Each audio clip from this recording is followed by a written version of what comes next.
வணக்கம். இன்றைக்கி பண்ணையில் நடக்கிற பதிவு, இன்றைக்கி களை எடுக்கிற பதிவும், சில நண்பர்களுக்கு பார்சல் அனுப்பிச்சுடுற பதிவும். பார்சல் அனுப்பிச்சுடுறது இடையில லஞ்ச் சாப்பிட்ற நேரத்தில் வந்து அனுப்பிச்சுட போகணும். இடையில் களை எடுக்கும்போது நம்மளே இருந்து களை எடுக்கிறத மிக மிக நல்லது. அப்படி தான் எடுத்துகிட்ருக்கோம். இதில் ஒரு பகுதியில் வந்து நாட்டுப்பருத்தி விதைச்சிருப்போம். அதாவது நெருக்கி நடந்தது நாட்டுப்பருத்தின்னு சொல்கிற, அதாவது லோக்கல் வெரைட்டியில் பன்னீர் ரகம்னு சொல்லுவாங்க, அந்த வெரைட்டி. அதுக்கடுத்து இரண்டாவது வரிசை நடவு, அது ஹைப்ரிட்டு ராசி ரகத்தில் ஒரு வகையான ரகம்.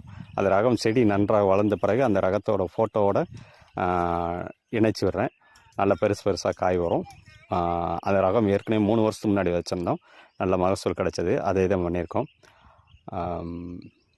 இதில் முக்கியமான தகவல் என்னென்னா, களை எடுக்கும்போது நம்ம அருகிலே இருந்து கூடையே இருந்து களை எடுத்தால் மிக சிறப்பாக இருக்கும். பருத்திக்கு மினிமம் 2 களையாவது எடுக்கணும், மினிமம் குறைந்தபட்சம். இதில் வந்து அதிகமான புல் வந்து அதிகமாக இருக்குது.